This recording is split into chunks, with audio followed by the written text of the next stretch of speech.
Jagan press meet పెట్టి పచ్చి అబద్ధాలు మాట్లాడతాడు. సాక్షి దాన్ని ద్విగుణీకృతం చేసి డబల్కి డబల్ పేపర్ల నిండా నింపేస్తుంది. కానీ అదంతా పచ్చి అబద్ధం అని చెప్పి బయటపడిపోతే అది చంద్రబాబు నాయుడు లేకపోతే టీడీపీ ఆరోపణలు చేసిందనో కుండబద్దలు వీడియోలు చేస్తే అబద్ధమనో నమ్మాల్సిన పని లేదు. కానీ జగన్కి బాగా జిగిరి దోస్తులైన బీఆర్ఎస్ పార్టీ నాయకులే ఆ మాట చెప్పారనుకోండి, ఎలా ఉంటుంది అది? అదే ఇప్పుడు జరిగింది. ఇక అంతే, ఆడలేక మధ్యలో ఓడన్నట్టు సజ్జల రామకృష్ణారెడ్డి స్క్రిప్ట్ ఎప్పుడు ఇలానే ఉంటుందండి. అతను జగన్మోహన్ రెడ్డికి దెబ్బేశాడు, సరిగా కనుక్కొని చెయ్యాలి కదా అనేదాకా పరిస్థితులు వచ్చినాయి. అసలు ఏం జగన్ చెప్పిన అబద్ధాలు ఏమిటి, సాక్షిలో రాసింది ఏమిటి, బీఆర్ఎస్ పార్టీ నాయకులు బయట పెట్టింది ఏమిటి, పూర్తిగా ఈ వీడియోలో చూద్దాం. ఏంటిటా కుండబద్దలు కొడతా. నమస్కారం, కుండబద్దల ప్రేక్షకులకు స్వాగతం. జగన్మోహన్ రెడ్డి ప్రతిపక్ష నేతగా కన్ఫైన్ అయిపోయిన తర్వాత, అంటే 11 సీట్లే వచ్చి ప్రతిపక్ష హోదా దక్కకపోయిన తర్వాత, నేను ప్రెస్ మీట్లు పెట్టి బయటనే ఉండి ప్రశ్నిస్తాను కానీ చట్టసభకి రాను, నేను అడిగిన ప్రశ్నలకి మీరు అసెంబ్లీలో సమాధానాలు చెప్పండి అనేదాకా వచ్చింది పరిస్థితి. కానీ పోనీ ఆయన బయట పెట్టే ప్రెస్ మీట్లు ఏమన్నా న్యాయబద్ధంగాను నీతివంతంగాను ఉంటాయా అంటే మొత్తం పచ్చి అబద్ధాలు, కాకి లెక్కలు, వీటన్నిటితోటే సరిపోతుంది. అందుకనే ట్రోలర్స్ కూడా ఈరోజు జగన్మోహన్ రెడ్డి ఎప్పుడు ప్రెస్ మీట్ పెడతాడా, మనకి ఒక 100 వీడియోలకి మ్యాటర్ దొరికిద్ది, ఒక 1000 మీమ్స్ చేసుకోవచ్చు అన్నట్టుగా తయారైపోయింది పరిస్థితి. అతి పెద్ద ట్రోలింగ్ మ్యాటర్ ఎవరయ్యా అంటే అది జగన్ నోట్లోంచి వచ్చే మాటే అనేది ఈ రోజున ఆంధ్ర రాష్ట్రం నిండా వ్యాపించేసింది. జగన్మోహన్ రెడ్డి నిన్ననే ఒక ప్రెస్ మీట్ పెట్టి చంద్రబాబు నాయుడు రాష్ట్రంలో రైతుల్ని కానీ ఎవరిని పట్టించుకోవటం లేదు, ప్రజలను కూడా పట్టించుకోవటం లేదు, వర్షాభావ పరిస్థితులు వచ్చి 52% వర్షాలు తక్కువగా కురిస్తున్నా ఈ రైతులకి నీరు అందించకుండా వాళ్ళకి పంటలు నష్టపోయే విధంగా ఒక్కొక్కళ్ళు 15,000 20,000 పెట్టి పంటేస్తే మొత్తం అది నాశనం అయిపోయినా వాళ్ళకి ఏ విధంగానూ సహాయపడకుండా, దానికి ఎటువంటి సహాయక చర్యలు తీసుకోకుండా చంద్రబాబు కాలం వెళ్ళదీస్తున్నాడు అన్నట్టుగా నిన్న మాట్లాడాడు. కానీ అదంతా పచ్చి అబద్ధం అని చెప్పి బీఆర్ఎస్ పార్టీ నాయకులు నిన్న సాగర్లో ఎడమ కాలంలో కూర్చొని వాళ్ళ నోటితోటి వాళ్లే చెప్పారు, కేవలం కృష్ణానది జలాలే కాదు గోదావరి జలాలను కూడా తరలించుకొని పోతున్నాడు చంద్రబాబు నాయుడు.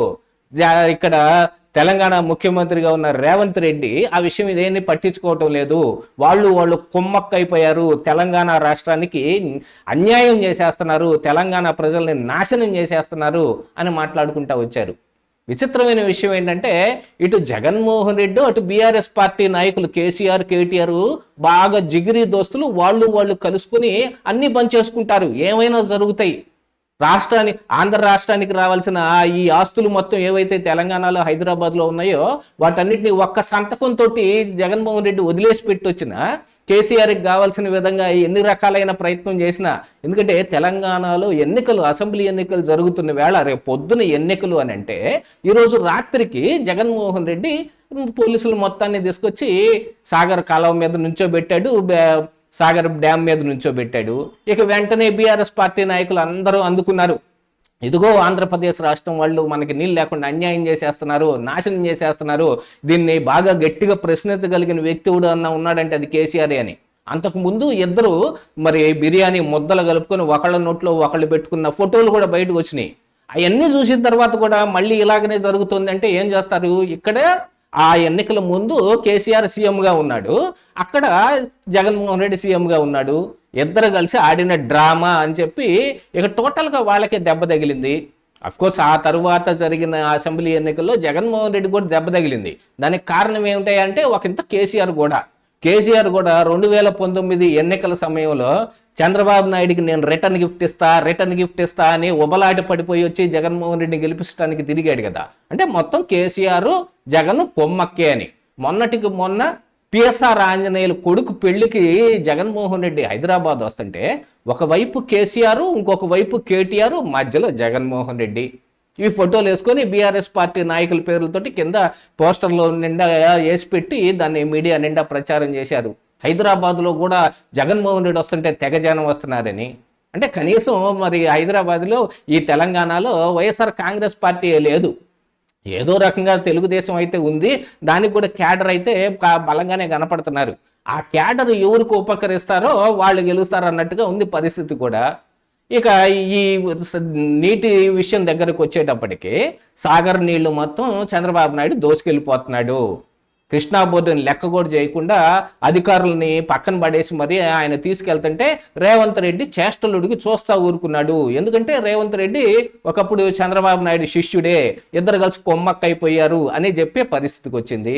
అంటే ఇక్కడ బీఆర్ఎస్ నాయకులేమో చంద్రబాబు నాయుడు నీళ్ళన్నీ దోచుకొని వెళ్ళి తాగునీటికి వెళ్తున్నాడా, సాగునీటికి తీసుకెళ్తున్నాడో తెలియకుండా మొత్తం తరలించుకుపోతున్నాడు అని వీళ్ళు ఆరోపణలు చేస్తుంటే, ఒక్క చుక్క బొట్టు నీళ్లు తీసుకుని రావటం లేదు చంద్రబాబు నాయుడు, రైతులకు ఏ రకంగానూ పనికి రాకుండా ఉన్నాడు అని చెప్పి అక్కడ జగన్మోహన్ రెడ్డి చెబుతున్నాడు. ఇది విచిత్రమైన విషయం ఏంటంటే, వీళ్ళు ఇక్కడ సాగర్ ఎడమ కాలంలో కూర్చొని వీళ్ళు ధర్నాలు చేయటమో లేకపోతే వీళ్ళు డ్రామాలు కట్టడమో ఒకంత ఇక్కడ కనపడుతుంటే, జగన్మోహన్ రెడ్డి ప్రెస్ మీట్ అక్కడ పెట్టాడు ఈరోజు 2 పేపర్లు. ఇక్కడ తెలంగాణలో నమస్తే తెలంగాణ, అక్కడ ఆంధ్రప్రదేశ్ రాష్ట్రంలో వైసీపీకి సాక్షి ఎలాంటిదో ఇక్కడ బీఆర్ఎస్ పార్టీకి నమస్తే తెలంగాణ అలాంటిది. అందులో ఏపీ చేస్తున్న నీటి రాజకీయాలని కానీ గోదావరి నీళ్లను మొత్తం దోచుకెళ్ళిపోతున్నారని కానీ కథలుగా 2 పేపర్ల నిండా రాశారు. అటుపక్కన సాక్షిలో చూస్తే కరువు కాటకాల్లో అల్లాడిపోతుంటే రైతుల్ని ఏమాత్రం పట్టించుకోవటం లేదు, చొక్క నీరు దాటం లేదని జగన్మోహన్ రెడ్డి అంటారు. ఇద్దరికి శృతి లేకుండా ఎవరి ఇష్టానికి వాళ్ళు మాట్లాడేశారు. ఇక తీరా ఇదేమిటిరా అని అంటే, ఇది సజ్జల రామకృష్ణారెడ్డి దాకా వచ్చింది వ్యవహారం. చాలామంది వైసీపీలో నాయకులు ఈరోజు ఆ స్క్రిప్ట్ మొత్తం ఇచ్చేది సజ్జల రామకృష్ణారెడ్డి అండి. జగన్మోహన్ రెడ్డికి ఏం తెలుసు? వాళ్ళు ఏ స్క్రిప్ట్ ఇస్తే అది చదవటం, అక్కడ తూ ఉంటే తూ చదువుతాడు, తా ఉంటే తా చదువుతాడు. అంతకుమించి ఏం తెలుసు జగన్మోహన్ రెడ్డి? కానీ వైసీపీ నాయకులే అంటున్నారు. అంత ట్రోలింగ్ అయిపోయింది జగన్మోహన్ రెడ్డి మ్యాటరు. దీంతో పాటుగా సజ్జల రామకృష్ణారెడ్డి మీద ఇప్పుడు ఎగబట్టడానికి ఒక ఛాన్స్ దొరుకుతుంది. స్క్రిప్ట్ ఇచ్చేటప్పుడు చూసుకొని ఇచ్చే పని లేదా అని. అంటే జగన్మోహన్ రెడ్డి స్క్రిప్ట్ చదువుతున్నాడు, ఆయనకి ఏం తెలియదు అనే విషయాన్ని వైసీపీ నాయకులు కూడా ఒప్పుకుంటున్నారు. ఇచ్చే స్క్రిప్ట్ ఇచ్చే వాడే సరిలేడు అనేది వాళ్ళ ఉద్దేశంగా కనపడుతుంది. మరొక వైపున బీఆర్ఎస్ పార్టీ నాయకులు కూడా ఇదేంటిది, కరెక్ట్గా 2 ఒక్కసారే వచ్చినాయి, యాదృచ్ఛికంగా జరిగి అనవసరంగా మనం కూడా పరుగు పోగొట్టుకున్నాం.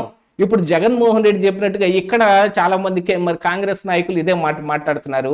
ఆడ చూడండి, జగన్మోహన్ రెడ్డి చంద్రబాబు నాయుడు ఒక చుక్క నీళ్లు తీసుకురావట్లేదు అంటున్నాడు, ఇక్కడ వీళ్ళేమో మొత్తం దోచుకొని పోతుంటే రేవంత్ రెడ్డి చూస్తా కూర్చున్నాడని ఇప్పుడు కాంగ్రెస్ నాయకులు కూడా ఇక్కడ తెలంగాణలో దగులుకున్నారు. ఏ విషయమైనా సరే మరి ఇద్దరు ఏదన్నా ఒక అబద్ధం చెప్పదలుచుకున్నప్పుడు పక్కాగా ప్రూఫ్గా దాన్ని గోడ కట్టినట్టు చెప్పాలి. ఏదో అతుకులు బొతకలతోటి అతుకులు తడికలాగా కట్టారనుకోండి, పిచ్చుకలు వచ్చి పడేస్తాయి. అలాగనే జరిగింది ఈ రోజున. అటు జగన్ పరువు బాగొట్టుకున్నాడు, ఇటు కేటీఆర్ పరువు బాగొట్టుకున్నట్టు అయిపోలేదు. చివరికి విషయం ఏమిటి అని అంటే, చంద్రబాబు నాయుడు అన్యాయం చేస్తున్నాడా మరి న్యాయం చేస్తున్నాడా తెలియటం లేదు. అటు ఆంధ్ర ప్రాంతానికి న్యాయం జరుగుతుందా, ఇటు తెలంగాణ ప్రాంతానికి న్యాయం జరుగుతుందా అనేది మాత్రం బయటకు రావట్లా. మొత్తానికి చంద్రబాబు నాయుడిని టార్గెట్ చేసి వాళ్లే ఇరుక్కుపోయారు. జగన్ అబద్ధాలు మొత్తం బయటపడిపోయినాయి. ఇదే ఈరోజు కుండబద్దలు.